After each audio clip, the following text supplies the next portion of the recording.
What's happening, YouTube? Your new baby daddy is back behind the camera. It's your boy Lamont Tyson. I'm working on maybe 4 hours of sleep. I know my wife is working on maybe 2 hours of sleep, but we are back and we are in this building with my man Larry, my riding partner, the living legend himself. And we are here to talk about the shows we watched this weekend, from The Shy to the Hightown season finale to the premiere of P Valley. And y'all know Larry gonna have some hot takes for that P Valley. Look, I thought it was cool, but I have some opinions. Yeah, you're gonna have to hear what Larry got to say. And for those of you wondering about Baby L is the sweetest thing God has created. I fought being wrapped around her finger, man. I'm wrapped. I can't even lie. That little girl is so precious. She could just do no wrong. And anytime she cries, I feel like I'm crying. like when she was born, they got to go through these series of tests and stuff they do, and that poor thing just be over there. She sounds like a hyena with a broke leg. And I just be over there behind my wife, just balled up, sad too. But other than that, man, this girl she's as precious as she can get. And her mother did so well through the delivery. Her mom done so well through this process of not really getting sleep and feeding her throughout the night. And through all this, my wife was able to watch just about all these shows with me. So having said that, Larry, we'll jump on into The Shy. But let me shout out everybody. CL Smooth, what's up? Marcus Bell, what's up? Buzz, you always stick with the channel. We appreciate you, homie. What's up? And TMA Cool 24, P Valley is super underrated. We're gonna definitely talk about that. I don't know if we can say it's underrated. It's only been one episode. Right. I mean, maybe what you're trying to say is that they didn't give it enough hype. Yeah, but maybe. I feel like it got a good push. I feel like I saw a lot of advertisements for that show. I only see advertising on one place, and that was Stars. That's the only place I saw advertising at. So I'm assuming that's what he's saying when they was like it's super underrated. But we'll jump on to all that in a second. What's up, Blake? What's up, Rachel? What's up, 351? Support Gaming. I appreciate all the love y'all sent me. I did do a video about the day we went for delivery, where I just kind of vlogged the whole entire day. And I'm trying to work on the day when she was born, because she wasn't born on that day. But needless to say, this video is about the reviews. Shy episode 3. Larry, initial thoughts on that episode, and then we can break it down. Well, I mean, you called it. You called it early. You said that the crime tape was not going to be Keisha. Nope. It wasn't Keisha. And what's interesting is that even though it wasn't Keisha, I keep forgetting dude's name, the bum. Ronnie. Ronnie's instincts were dead on as far as that the rapist dude that he saw in prison, and then he saw him again at the vigil. And the crazy thing is that he didn't even realize that the girl that he either he didn't realize that it was the girl that he killed, that Keisha wasn't the girl that he killed, or that other photo that was up there was the girl that he killed. Because he said, I just wanted to go there and just see it. And then finally, after they went and beat him down, he went and said, hey, I didn't mean to hurt her. I just wanted to spend some time with her. And the next thing I know, she was dead. And so Ronnie was right in his instincts, and it just turned out not to be Keisha. Yeah, it was definitely that girl in the picture at the vigil. It was definitely her. It was just interesting for me to see Ronnie teaming up with Dre. And I always say this as a joke, but I'm like, Dre, can you get a real weapon? The chick shows up with mace. The chick comes to the door with a damn baseball bat, like Ronnie. Dre, get a little small pistol. Get a 380, Ronnie. Dre, you gotta do better than that. But to see those two together, while it wasn't comedy, it was funny. And to see homeboy, the white dude, I call him APB white guy, to see him give Ronnie that swift chin music to the groin, and then Ronnie Ronnie went dumpster diving and found him a weapon like a shank that you would have in prison. And then they went back and got him. Sweet music to my ears. And it seems like Dre is on Ronnie's side at this point. Right. You know, he explained to Dre exactly why he feels this mission to find out what happened to Keisha, because his grandma done basically cut him loose and said he's a nobody. He's not a hero. And that was his calling card for figuring out what was up with APB white guy and teaming up with Dre, only to find it was the other girl at the vigil. So we knew it. We said it last week, and we'll just have to see where they go with that. I think that Ronnie and Dre, they're not going to have any more story time together, because as we've seen this week from the trailer, Ronnie is getting baptized in the church. But that getting baptized in the church brings up another issue, and that is Lena Waithe's character, who's about to be running for mayor, paying off Papa's daddy, who is the pastor of the church. Drop your knowledge on that one, living legend Larry. See, this is that mother freaking bull-ish that just, oh man, I tell you, man, I'm so angry. It's like I feel like I'm about done with Lena Waithe. It makes me feel, when I see these characters, it makes me feel like she just straight up hates black men.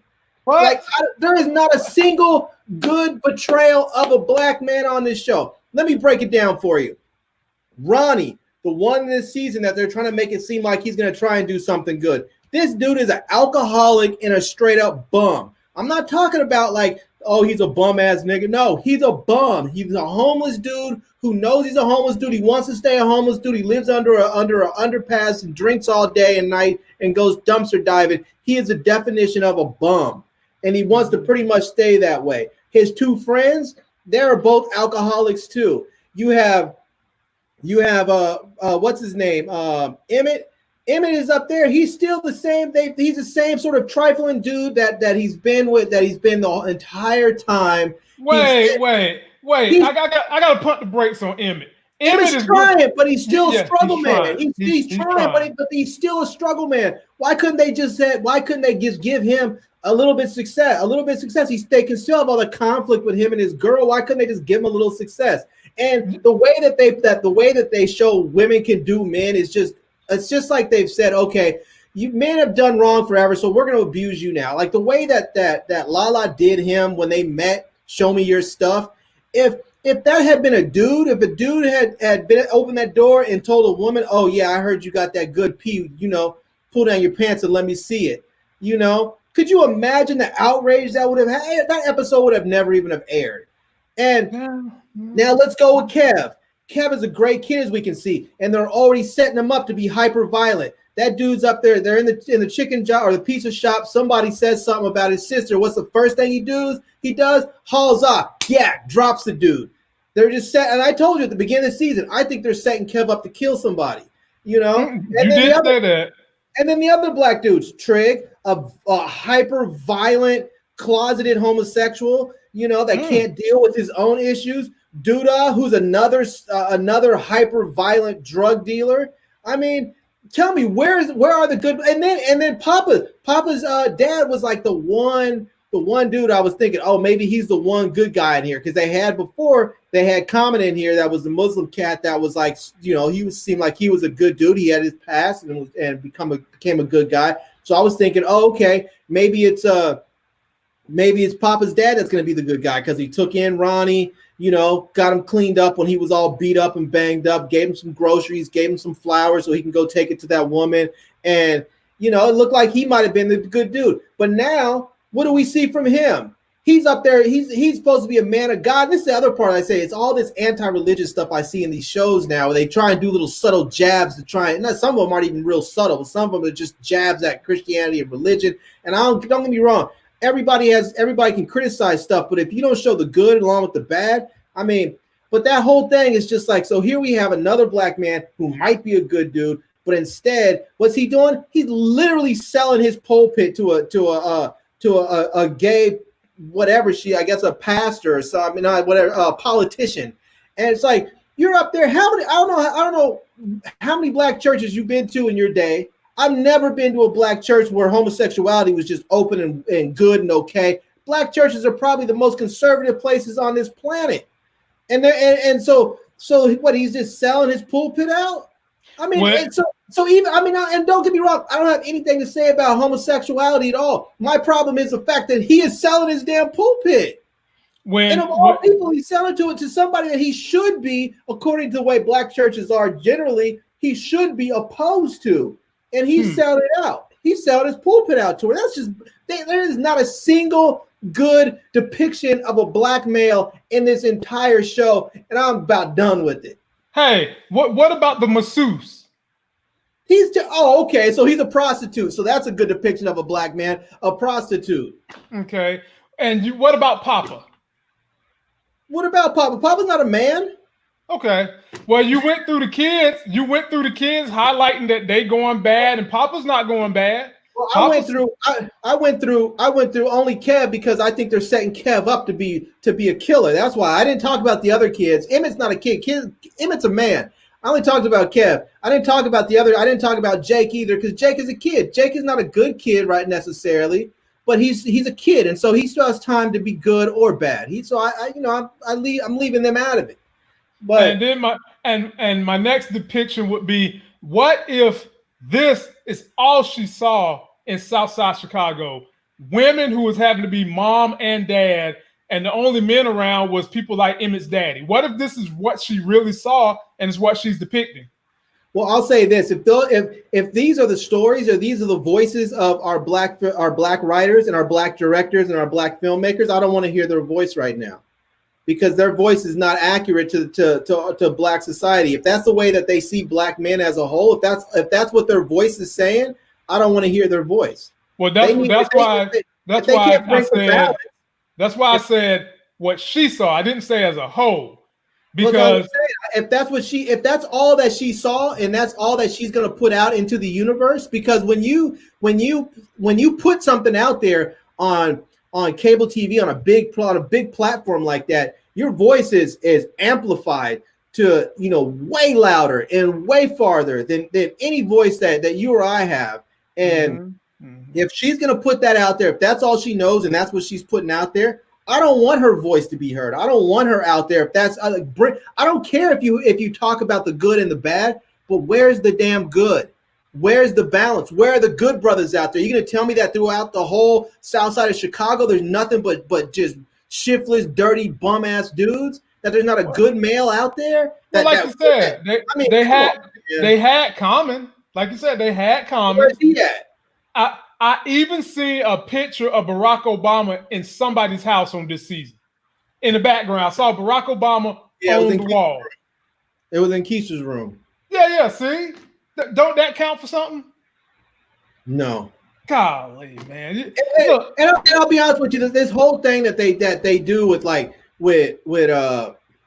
where they're up there talking about they want to, they're having intimacy issues because they haven't had sex, and the therapist is saying, oh, well, what have you done what could he do to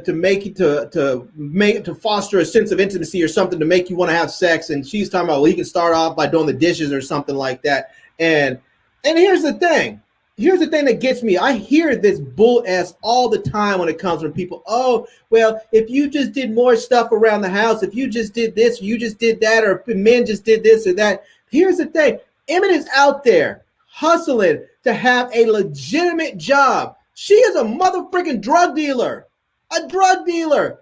She should sit her ass home. She shouldn't even go to work. She should just stay at home.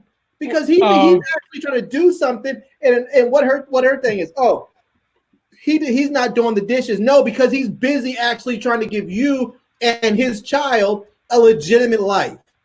Right. And Larry, he only asked for it twice a week. Yeah. Twice. And so what? Every time he wants to have sex, he's supposed to go to work and hustle around all day, all night, because he's working in the day and he's working at night. So he's supposed to come in from working 15, 16-hour days. He's supposed to come home and wash all the dishes, make her a meal, light candlelight, and then still have enough energy to actually have sex. I mean, come on, people. That's that BS that they put out there. That just these absolutely unrealistic expectations that they put on people. I mean, this dude is not. I mean, Emmett is not a bum. He's a struggle man, and they play his character out there as he's this trifling dude, but he's not a bum. And the way that they're sort of playing to the left with this, he shouldn't even be with her. I mean, honestly, Emmett is a decent dude. He shouldn't even be with her. She's the bum. She's nothing but a damn drug. She is a complaining ass drug dealer. That's all she does is sell drugs and complain about shit. Well, so I'm playing devil's advocate, which I enjoy playing on this show. Considering that Emmett was a deadbeat dad for a little while, does that not give her some kind of a hill to stand on as he's trying to get where he needs to go? Now, mind you, someone reminded me, it is legal. Marijuana is legal in Illinois, but I don't think she doesn't have a grower's license. I don't think Tiff has a license for it or anything like that because she doesn't have a shop set up. But is it not fair to say that the longer you've been in a relationship, the more that compromises have to be made? And there are some things that you can't compromise in a relationship. So let's put the onus back the other way. When he was out there having sex with everybody, she was complaining about that. And when it all was said and done, the real deal issue why she wasn't giving him none, it ain't have nothing to do with him washing dishes. It ain't have nothing to do with this romance. It didn't have nothing to do with that. She didn't want to give him none out of fear of getting pregnant. Right. And it goes back to communication, ladies and gentlemen. She should have just told him that. She should have just said, okay, I'm worried about us getting pregnant. Maybe you should put on a condom, whatever the case may be. And the minute she said that, all the animosity, the pent up frustration Emmett had, it went down.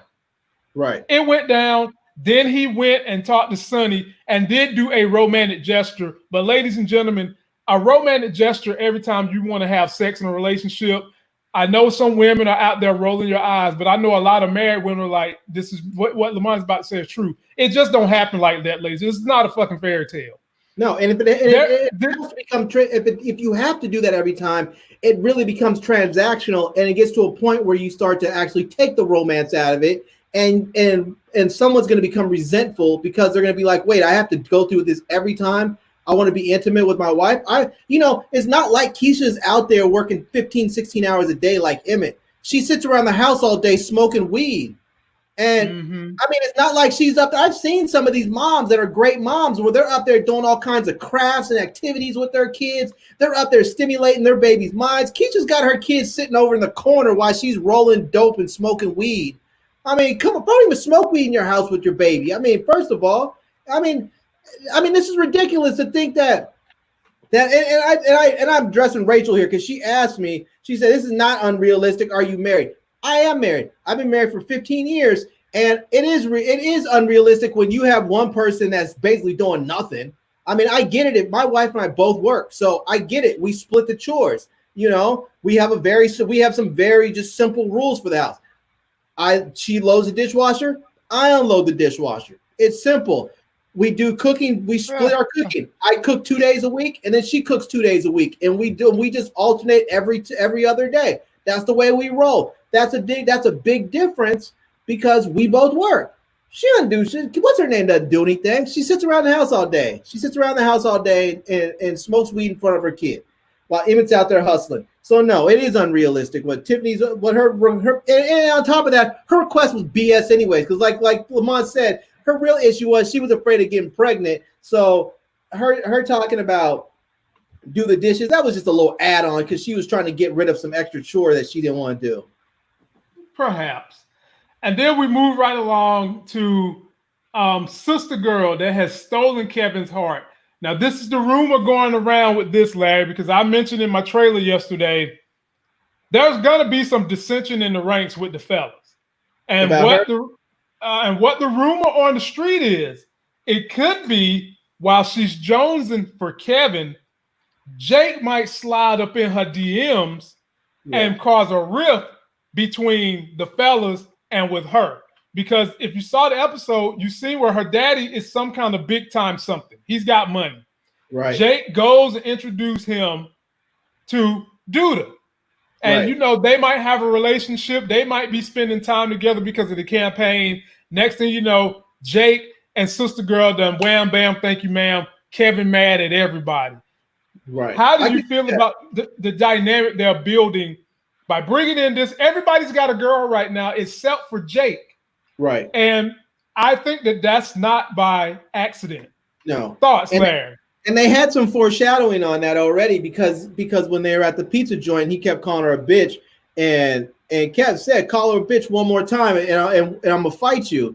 And he did. He called her a bitch one more time, and Kev popped straight up and pushed him back and was ready to swing on him until Papa jumped in between them. And so they're already setting up the dynamic that these two dudes are going to end up fighting over her. Now it's you know, they may not be fighting over her because he called her a bitch, but they're still probably going to end up fighting over her.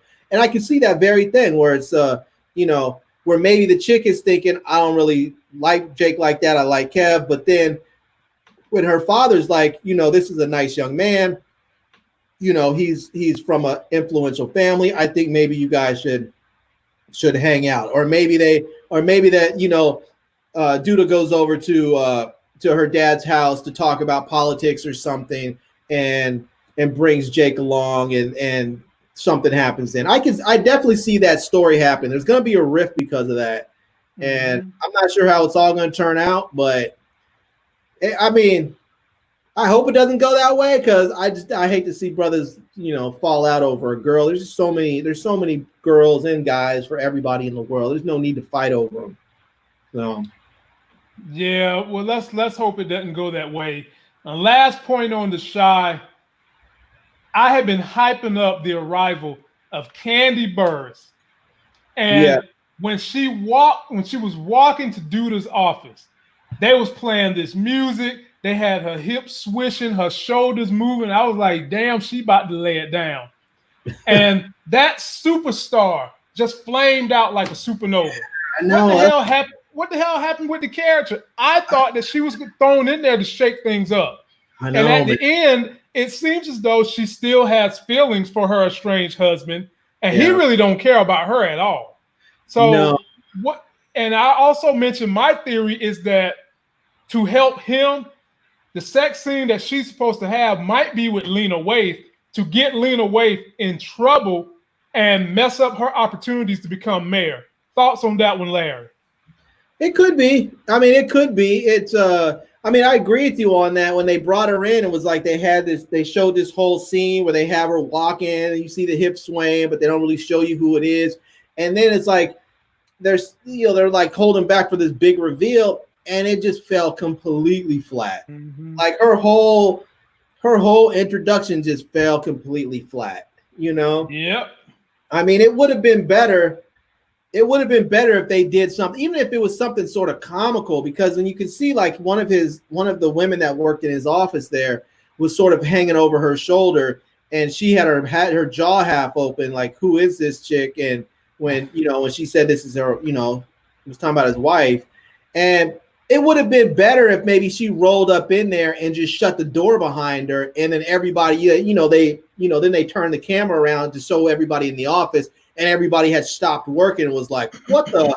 That would have been something more dramatic. But the way they did it, it was just so flat and just a waste of this.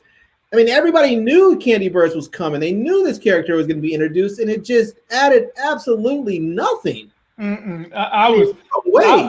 I was highly disappointed in that introduction, but there's still some season left. Yeah, she can make up for it, and maybe they wrote it for it to be a flat introduction because she might go from 0 to 60 as fast as a Tesla. Maybe that's what the case could be, but or maybe they wanted it to be that way to show that she still deeply cares about Duda, and he really don't give a damn about her. And because he don't give a damn about her, it's going to drive her to do something over the top, which is why I'm still leaning toward she might go do something with Lena Waithe to mess things up. We'll just have to see. So overall, I give that episode. That episode was on a scale of 10. I give it about a 6.5 to a 7. It was a decent episode, and they didn't show Jada. They didn't show Trig and his girlfriend. So I'm assuming those characters will be back this week. Right. I'll have my reviews up, and we'll be back next week to discuss that one. Now we want to talk about our show that is going off this week, man. And we're talking about that good show. Back. I hope it'll be back. It's coming back. They renewed for another season.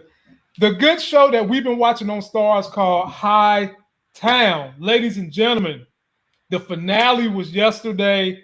Yeah. And if you didn't watch the show throughout the season, I highly recommend you go back and watch the show. It was a damn good show. There's literally an Officer Save-A-Ho in the show.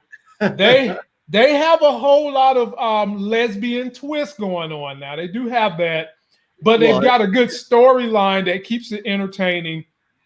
And if you base the season solely on what happened in the finale, you might not want to watch the whole season. So I'm here to tell you, the season is better than what the finale was.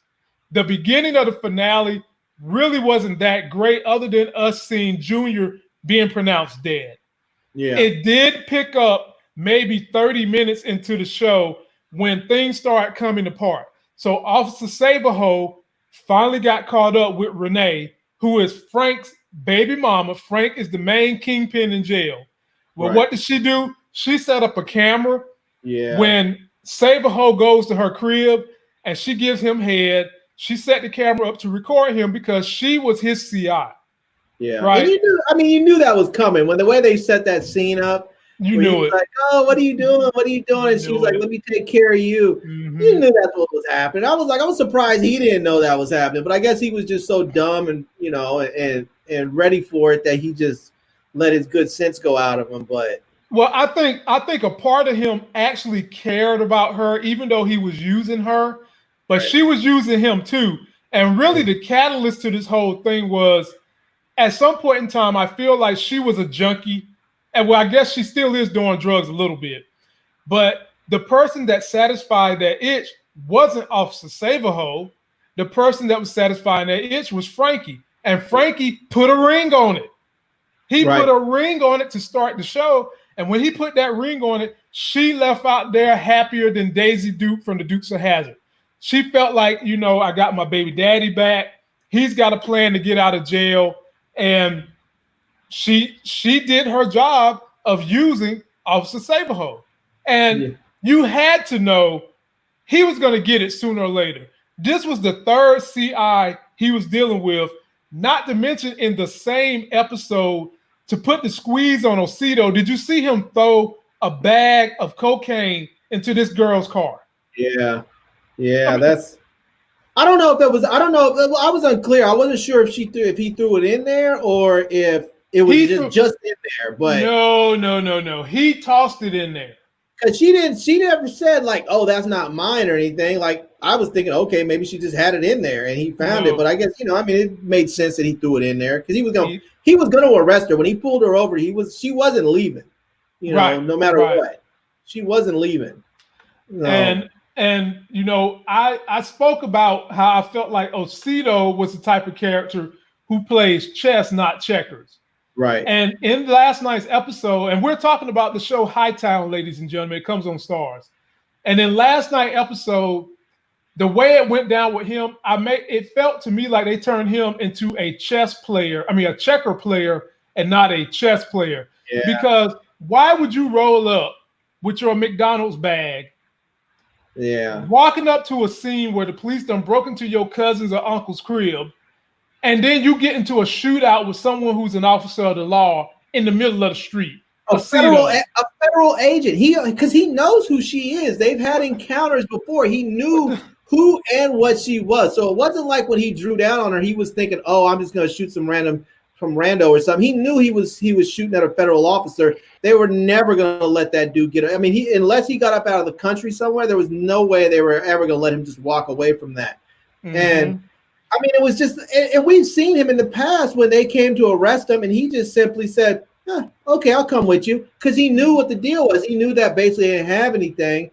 And I think this time if they had just said, if he had said, okay, well, I'm gonna go ahead and go with you, they eventually still probably wouldn't have had anything on him. I mean, what were they gonna do? They're gonna believe some junkie? They're gonna say, oh yeah, we have to believe this person over here. Well, how'd you arrest her? How'd you flip her? Well, she had a bunch of dope in her car, so she's a junkie. Yeah, so she's gonna lie anyways because she wants to get out of jail. She wants her dope fixed. So I mean, I feel like they just really did him wrong. They made him so smart for the entire series, and then it was like they couldn't figure out how to get him, so they had to contrive some silliness that just didn't mesh with his entire character for the entire season. Right. Yeah, they did him greasy, man. I didn't like that. Shouts out to my big homie T Strings. I appreciate that, brother. But man, you want to come babysit? Because this little thing is a night owl. She stay up all night and want to sleep all day. Poor little girl. But getting back to Hightown, man. I'll tell you, there was one issue I had. It wasn't really an issue. It was just one of those things where with the cop Rizzo and Ray. What was his name? Ray Rizzo, is that his name? Ray Bruce. Yeah. So Ray, and then the stripper. Like, I feel like she actually cared for him, and then when she found those receipts that said it was like where he was writing off his tips and drinks and stuff from the strip club as it just said informant receipt, and she saw that on there. Then she felt like she was just getting played. She was like, oh, I really care about him, but he didn't care anything about me. He's just playing me as, because I'm an informant. And I think that's when it all went sideways. That's when, he was going down at that point. Whether Frankie had anything to do with it or not, I think he was going down at that point. Oh, that's for sure. And it ended exactly like I told y'all it was going to end. Frankie got out of jail. Not only did he get out of jail, my man stepped out of jail with his Miami suit on. Miami suit, nice glasses, head bald, little bit of a pit bull beard, little son running up to hug his leg. He had this blonde bombshell running up to give him hugs and kisses. With all white on. Dressing all white like you owe me. I mean, man. Dude looked like Scarface. He did. He looked like Scarface with his linen suit and his little his modern day Michelle Pfeiffer. I mean, they played that scene up. It was crazy. And when they get towards the end of it, when he's out of jail, I'm thinking to myself, okay, Ray, you're in some serious trouble now because he's out of jail. Like, I'm thinking when they showed him running around the corner, I thought they were going to show that scene with dude getting popped or something. But I was thinking, like, Ray, you need to be up out the Cape, right? Because dude's out of jail now. You're not a cop anymore because you had to turn in your badge. You have no protection. And you know what? This is the perfect opportunity to see how tough that cornball punk ass really is. I don't think he's that tough. He seems like one of these dudes that got picked on in college, got picked on in high school, became a cop, got some power. Now you think he's tough. Yeah, there's a lot. It's easy to be tough and Billy Badass when you have a badge. It's something else when you're just a Billy Badass, Right. So now Jackie, on the other hand, she's a little bit of a badass. Jackie got a lot of badass in her now, and she took a bullet. She did. She took the bullet for them, and I do like how his partner got elevated to his job. Right. And the partner is willing to bring on Jackie into the police precinct. Did you see that? He did, and did her right too. He did her right because he didn't have to put in for that dismissal for DWI. For in the interest of justice, but he figured it was the right thing to do, so he did it. I'm happy that he done it. And they did renew it for season 2. It's just a matter of how they're going to spin it. And the other prediction I made was Aceto's uncles, I guess that could be his daughter or his nieces, whatever. Me and my wife kept saying on every single review we did that they was going to use that girl in a big way for something because they kept panning on her too much. And at the very end of the episode, we saw she went and took all the drugs. Now remember, the high-powered drugs that killed Junior came from that uncle. The high-powered drugs that is fentanyl, is cocaine, and is heroin all in one. Right.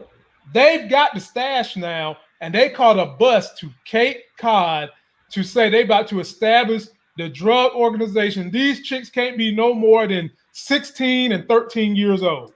I don't even know if the younger one's even 13. She looked young, man. She might be a preteen. Her little Afro puff. She looked, man, I was like, you guys are way too young to be doing all this. But there's been young folks that have done more. Yeah. So, ain't neither one of them going through puberty yet, about to be trying to become drug kingpin. So the thing is, where they going to get their stash from?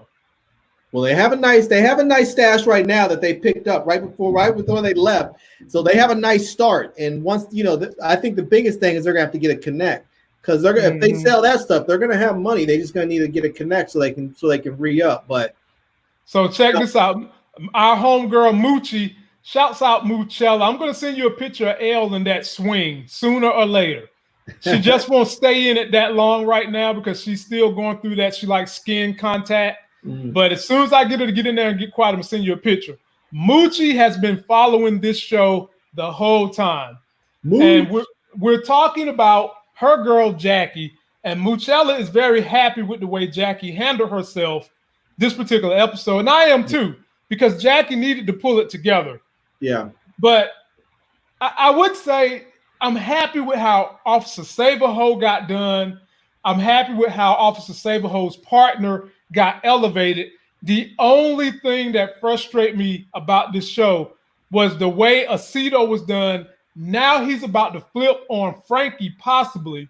Right. And it's going to be a big to-do because you remember Jackie went to the jail cell and talked pure tea trash to Frank. Right. I mean, she got in his face, said whatever, and he was just being nasty to her. He's like, I'm going to get out of here, and I'm going to taste what that you-know-what tastes like. Right. And she just looked at him like, whatever. He's out now. And did you see how she was stalking them once he got released?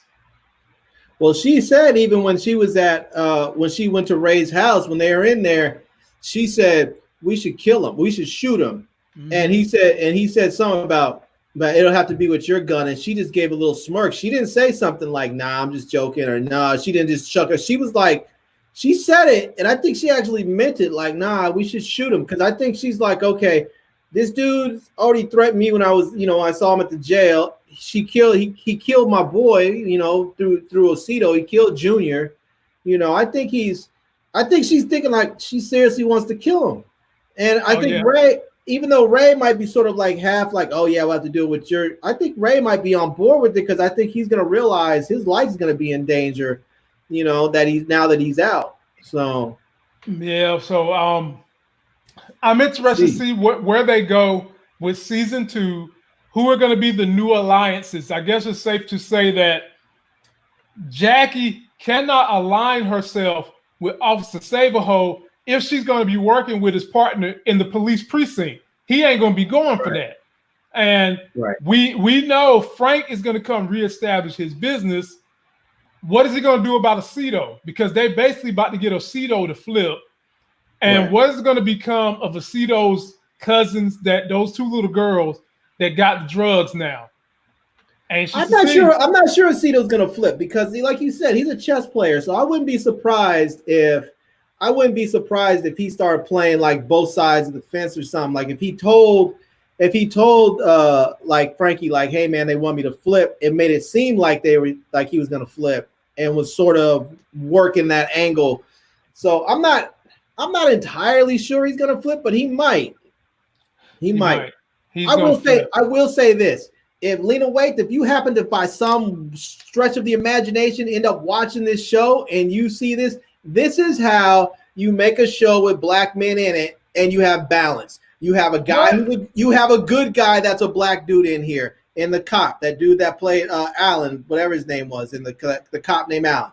You have Aceto, who's a drug dealer and a bad guy, but also has some good elements to him where he has a code. He doesn't just randomly go out there and kill people. Part of his thing, he even always said, was a man has to have a code. So he has some sense of self and integrity, even though he's a bad dude. And then you have the uncle, who was just a bad guy using young girls to sell drugs and all kinds of stuff. We didn't get real deep into his character, but he seems like generally just a bad guy. So you have a nice broad range. You have the bad, you have the somewhat bad but somewhat good, and then the good guy. That is how you treat people. That you don't need to have black men that are all bad. just in case you happen to watch the show, just consider that moving forward and when you write. Well, Lena Waithe, we're going to discuss a show that I'm sure you really enjoyed. We're going to move this discussion to the premiere of P Valley. Me and Larry have been hyping this show up for about 6 months now. And the only hype machine that we've seen for the show was Starz. Starz kept saying, you need to watch it. It was a book. It turned to a stage play. It is telling the real stories of what it's like to be a stripper in a dirty, dirty. All right. The show started out with our girl, Autumn Night, who in the beginning, you had to root for Autumn Night because obviously she got caught in the Katrina thing. Lost her home. She only had one bag. Larry, I don't know if that was her kid or what, but it seems like she got separated from the kid too. And it seemed like she got separated from the kid, and I don't know if it seemed like she was in an abusive relationship, and the dude that she was putting hands on her. And it's unclear if maybe he and the daughter died in Katrina, or maybe they got separated or something. Mm-hmm. But yeah, I'm thinking she probably died because when she there was a scene where she spilled some liquor on her phone and messed her phone up, and she was freaking out like this is the only photos she has. I'm thinking that she must have lost everything else in the hurricane, and that was all that she had left. And so, with her daughter gone, she doesn't have any other pictures of her. So I don't know. I'm thinking that maybe that's the deal. So, well, this is the young lady we're discussing, Autumn Night. You can't help but root for this character the way they started the show out with her. Right. Just devastated. Her life was devastated. And she winds up showing up to Club Pink because they was having amateur night. This is Club Pink. This is Uncle Clifford. Uncle Clifford is a gay man, and he pulled that wig off and go and cash a check right now. But they was having amateur night, and they was going to pay you $50 to show up for amateur night. So she shows up, and there's a line of all these scraggly looking women, and Autumn Night here shows up in a business outfit. Right. Problem was, and I've never seen this before, Larry, have you ever been to a strip club where they charge more to let the women in than they do the men? I don't know if they've charged more, but I've been to a strip club where they've had some different rules for women, for men. Like there was one time, me and some of my buddies, we were going to go to a strip club, and we had a couple of girls with us, and they told us the girls had to actually either be wearing skirts or dresses to come in. And did they charge them more to get in though? No, because I don't know, to be honest with you, because they didn't have skirts or dresses on, so we couldn't even go in. I mean, we didn't even get to the cover charge part. So, but okay. Well, yeah.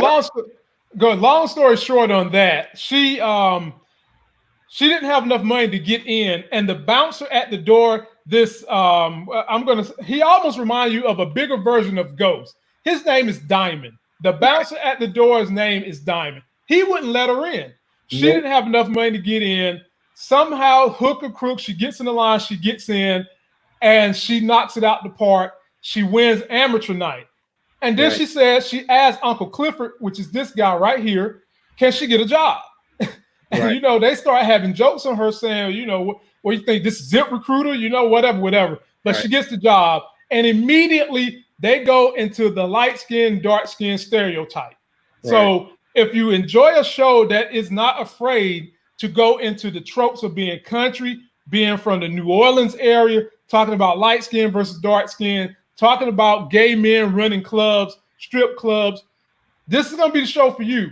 You kind of get a Players Club vibe because some of the same things that was going on in Players Club appear to be going on in this.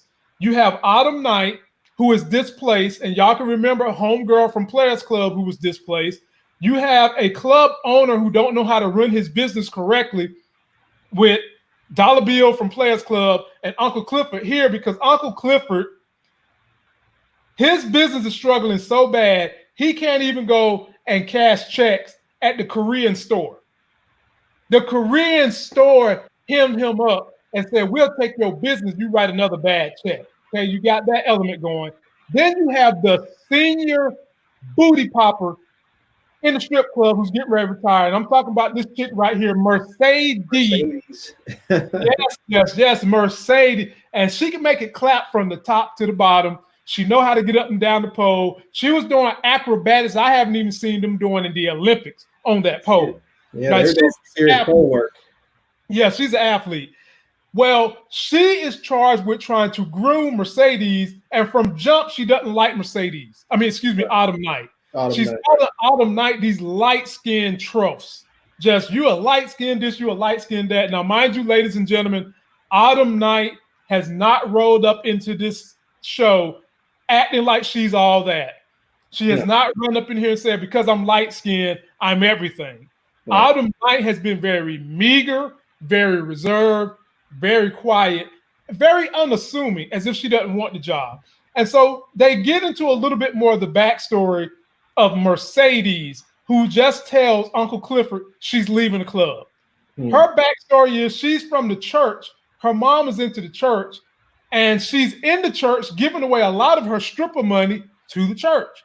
Then we learned that her mom has some kind of issue where she's always having to use the Lord's name to get money out of her daughter, who is trying to leave the church. And I'm assuming she wants to expand her black dance crew because she's working with some young ladies in the cheer squad. And I'm assuming maybe she wants to leave to do that. And then getting further along in the story, we meet this young lady who's being abused. She gets hit and she got beat. She had to show up to the club. Uncle Clifford had to clean her up. And basically everybody in the club was babysitting her baby while she's up there stripping. Right. And last but not least, this is Uncle Clifford in the scene I'm telling you guys about, where he goes to the Korean store and they was like, we ain't giving you no money for this bounce check. And then we also they put his picture on the wall and said he couldn't. It was bad, man. Then we meet Lil Murda. Now, Lil Murda shows up because he's a rapper. He has a duffel bag full of money. But the bouncer, like I told you, dude named Diamond, made him get in the back of the line. He didn't give him no special treatment. He didn't give a damn if his name was Big Murder. Your ass is getting in the back of the line. You ain't going nowhere. Right. He gets into the club, and, they call Mercedes, this young lady right here, to give them a private dance because she's the best one in the club, right? Well, while she's doing that, they look over and see this light-skinned chick, our new girl, Autumn Night. And they was like, forget you, Mercedes. We want that Beyonce-looking chick right here, Autumn Night. And now, mind you, Mercedes is charged with rearing Autumn Night to basically replace her. So she does, and she was going to screw her because they was going to pay 4 stacks. Right.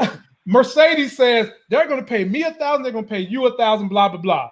And to make this very long story short, so Little Murder has his issue, he has his thing with them, but then he goes to the boom boom room with Uncle Clifford to get some of that penis in his butthole too. Larry, give us your thoughts on P-Valley. It started out a little slow for me, but I wound up liking it. I wound up rooting for Autumn Night's character. And I'm actually feeling a little sorry for Mercedes too, because of the issue with her mom.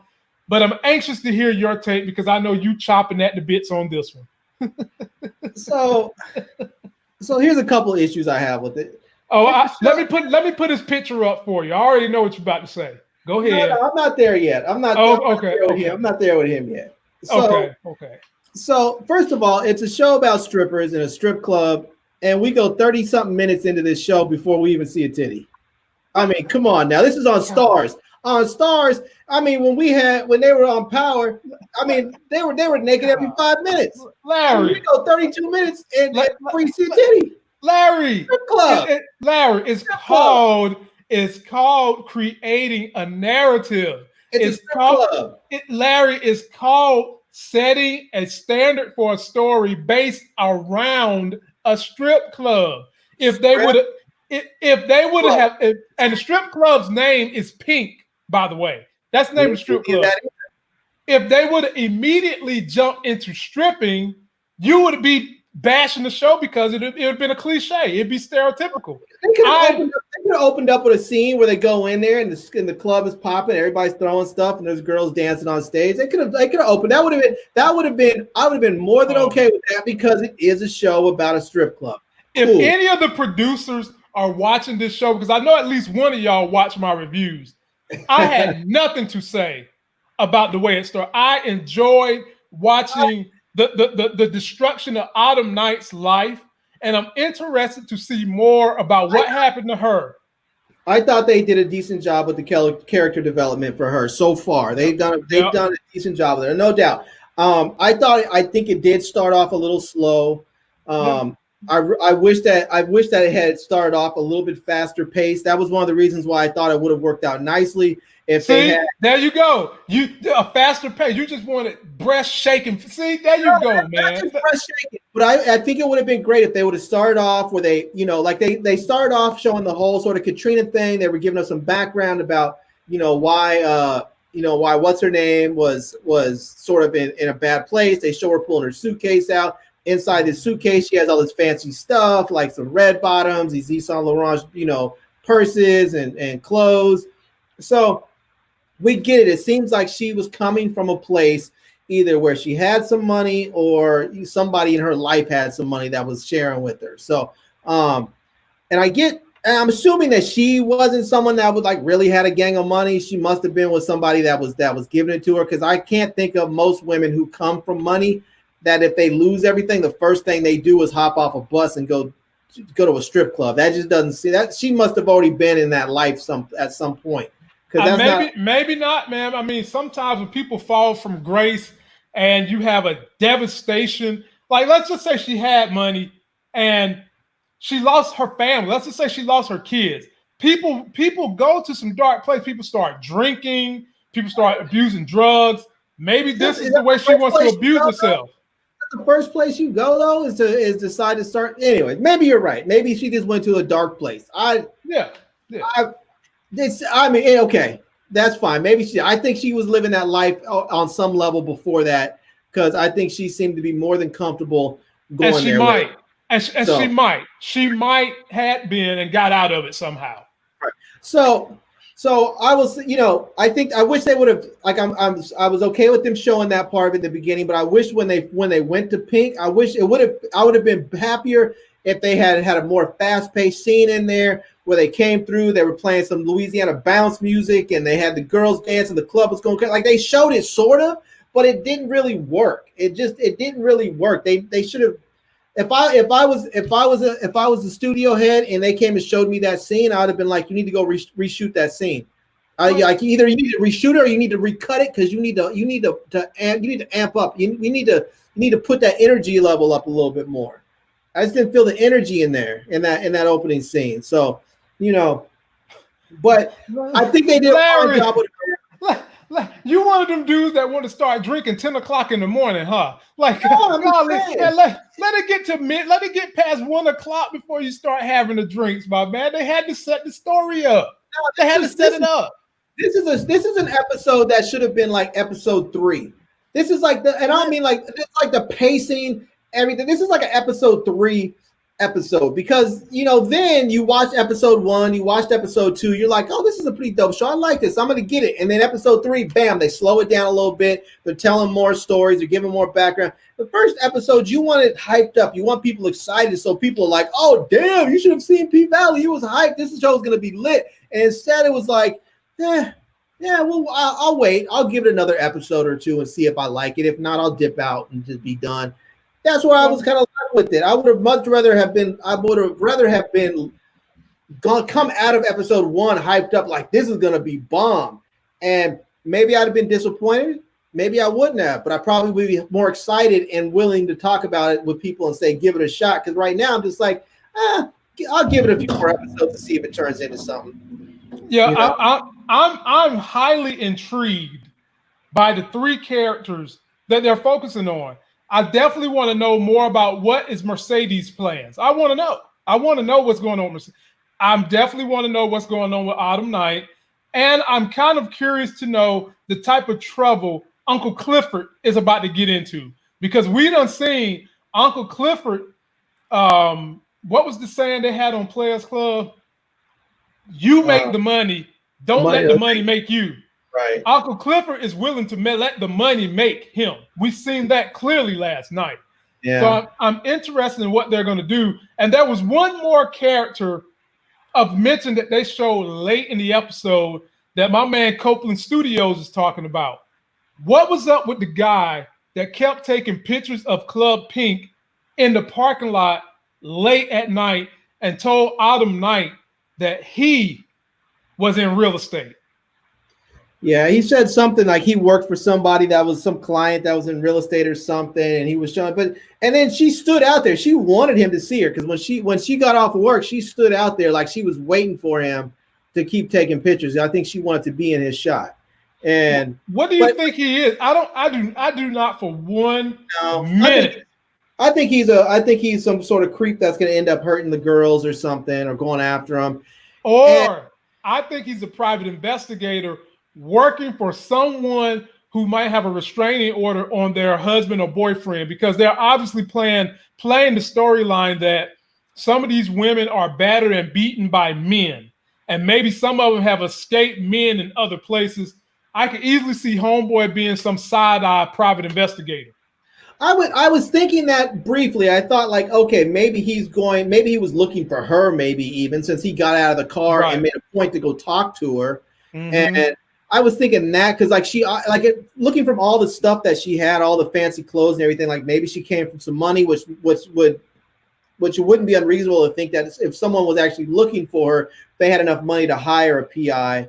But I think he might be a creep, and part of that is because if she's a PI, it's sort of a short storyline for this dude. And the way they kept showing him, and the way they kept going back to him, and then they brought him in and introduced those two to each other. It seems like there's more of a relationship that they're going to build there, more than just a PI, more than him just being a PI. I think he's going to be something.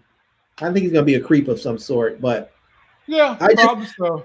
I feel this is another one of those things where I sort of was left with this show, like feeling like, damn, do these writers, do they just like all these? And I know this is a black woman who wrote this show, but I'm like, do they all hate straight black men that they just can't have a positive depiction? Well, I mean, think about it. Think about it again on this show. The black. Here we go. I got my hand up. I'm gonna break it down for you in a minute. I'm gonna break it down for you. I got my hand up. I got my hand up. What about Diamond? He was a straight. Diamond's a damn near serial killer. Did you hear when he was in the back room with what's her name with the baby mama with Mississippi? Yeah, the baby mama, Mississippi. Yeah, and he said, and he saw her neck, and he said, I can take care of that for you if you want me to. And she said, no, you killed enough people. I don't, and say I don't want any more bodies out there on, because of me or something. And I'm like, yeah, he made something else about like, well, it's just one more or something like that. It's like the dude's like a sociopath killer. I'm like, we have a dude out there who's a killer dude. We have a rapper who's supposed to be like this successful rapper, and he turns out to be a closeted homosexual. His friends are freaking hyper, are practicing the highest form of toxic masculinity. They're in a damn strip club, and they still can't even act like they have some damn sense. They got to go and attack the damn strippers. I mean, it's are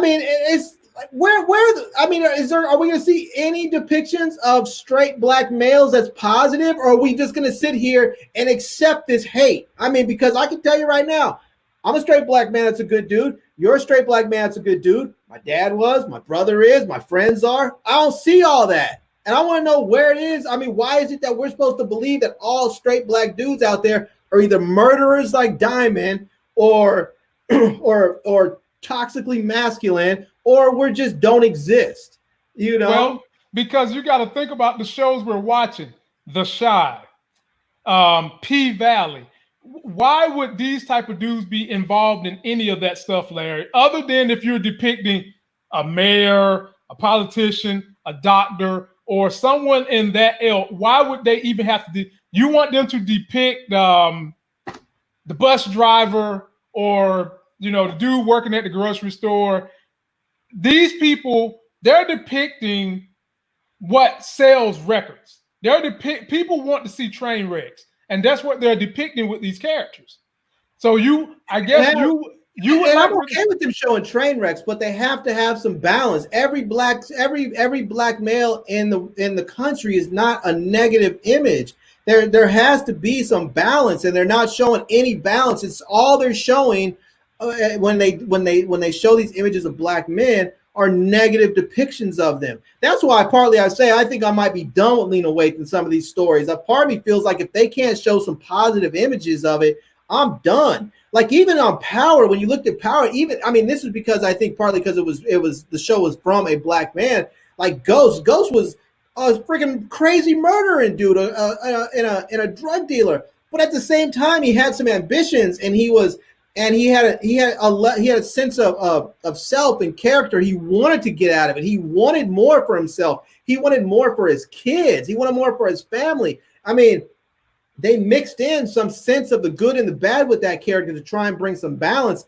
Some of these shows, they're just showing nothing but bad. Like I can't look at this as a black man and say, oh, I can support this, or I recognize this. It's like, no, I don't recognize that at all. I don't support this. And I mean, like I was saying, at some point I have to simply say, do I even want to give my time and energy to these voices? If these are the voices that they're putting out into the world, do I even want to give my time and energy to those voices? Like, I don't want those stories to be told.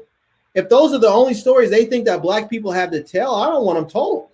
Well, I can agree with you on that, but me and you sit here and talk about YouTube and storytelling. People don't want to hear the good stories.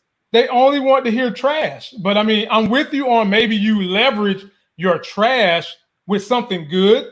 I mean, I'm with you on that. And maybe that's what the plan is. Maybe the plan is we bring them in with the trash, and then we bring in some good players on the flip side once we have an audience. Maybe that's what the case is. I'm okay with that. I'm okay with the bring them in. You sneak in. You have everybody think like, oh, this is going to be something. You get everybody thinking it's going to be some typical whatever, and because people like their typical stereotypes. They like their stereotypes, and then bam, you hit them with the realness. But I'm not seeing any of that. They're not hitting anybody with the realness. All they're showing is the negative crap.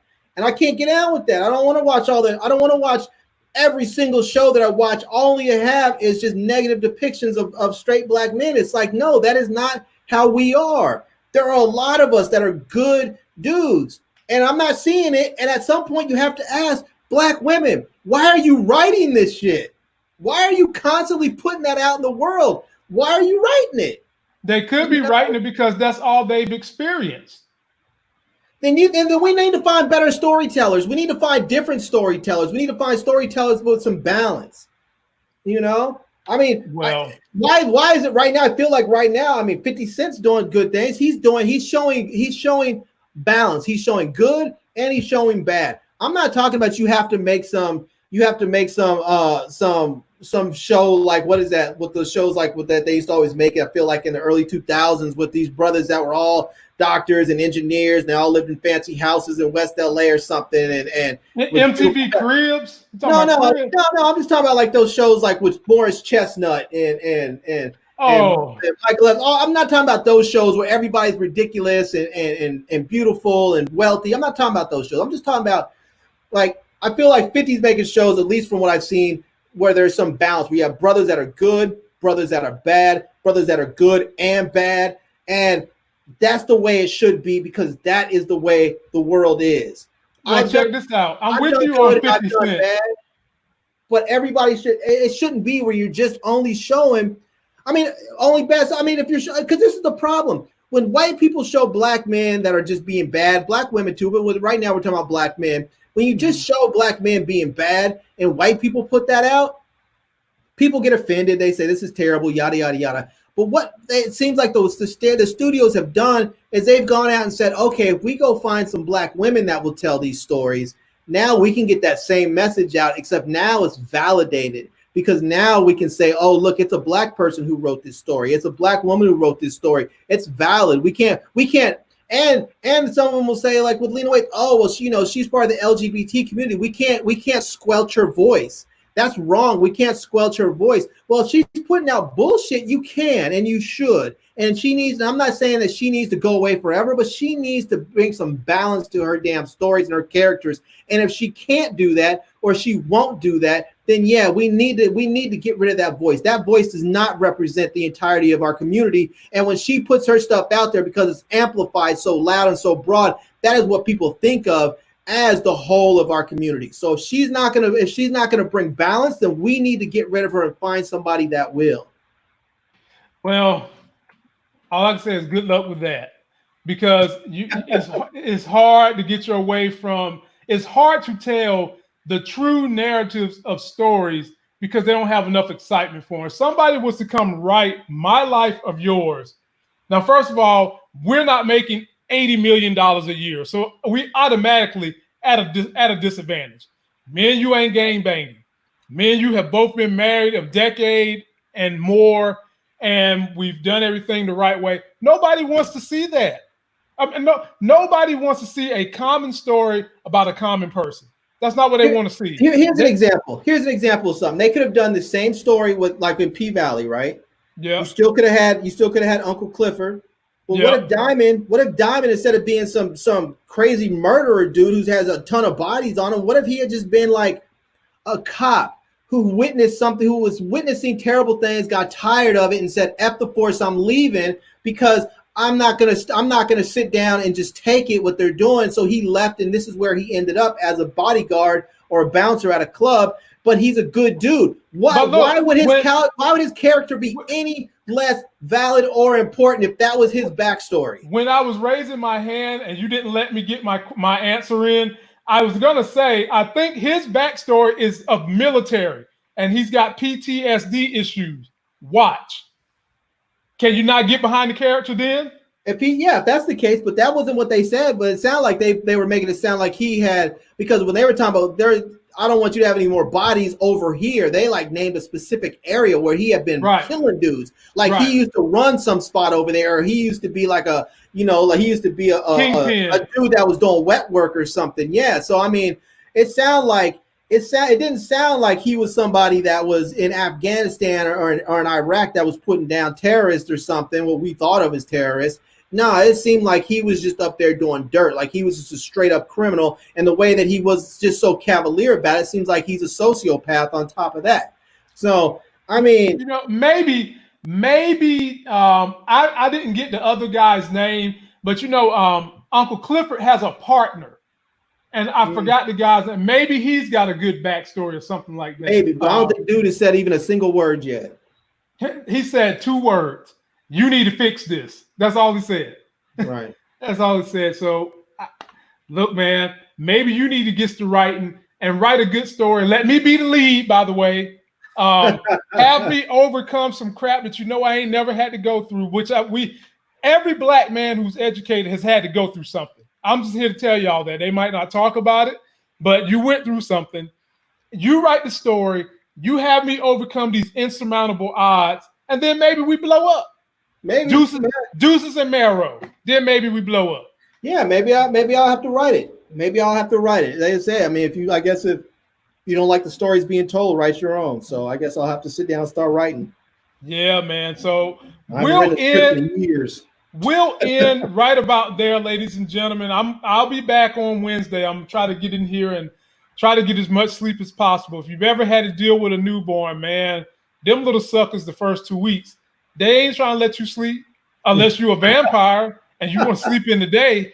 They is not trying to let you sleep. Well, I'm up late. I'm up late all the time, man. So if you're up late and you want to chat about stocks or something or just BS, don't feel like it's too late to hit me up. Hey, I'll check in, man, because I was like, man, I cannot tell you guys the last time I seen a clock 4 o'clock in the morning.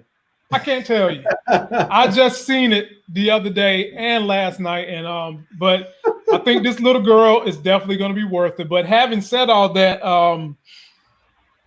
Power is getting ready to come back out in September, Larry, and I'm gonna try to do a trailer review of the little bit of a clip that they gave us. But a lot of people said they're not feeling Michael Rainey. How do you feel about that? And we'll end on that subject. They're not going to do what now?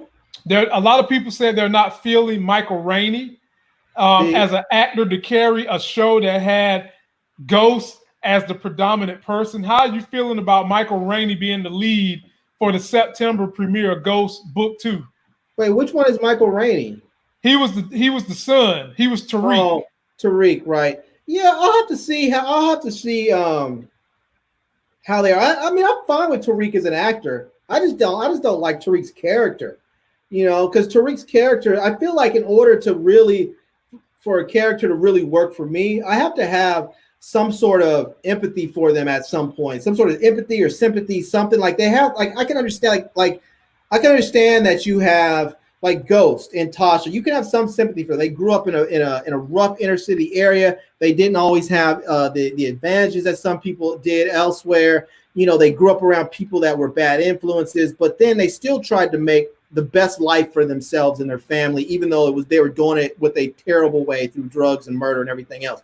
But Tariq, who is just a straight up killer and a drug dealer, and for no good reason, because his father wanted nothing of this life for him, and all that he wanted him to do was go to school and become the best person he could, and everything financially and everything else was set up for that.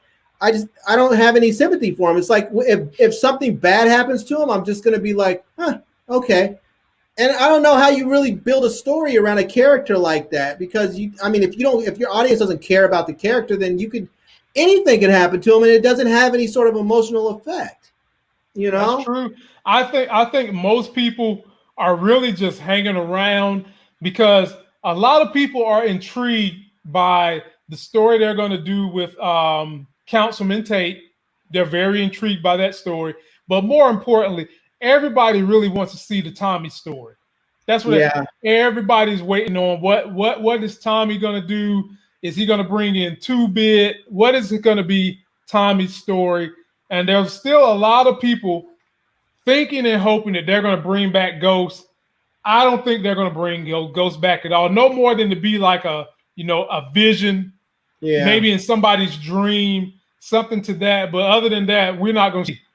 Maybe Tariq will start conjuring them up and Ghost will guide his drug career or something. I don't know. Man, you could forget that. That seems a little contrived. I don't think they'll do it. I think it seems more like they're gonna probably focus on the relationship with Tariq and Tasha more, and see how that works out. I mean, it could be good. I'm not gonna knock it until I see it, because I mean, the stories so far have actually been pretty good. Some of it has been a little ridiculous at point on some episodes, but I think in as a body of work, the show power has been good. So I'm willing to give it enough.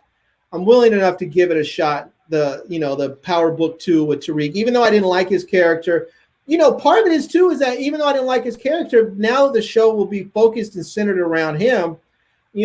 They have more time to really fully flush out his character and develop it in such a way that maybe we actually care about him.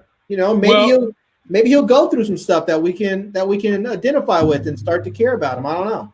I think the fact that we hate him is a good thing. I mean, that right there is a draw by itself.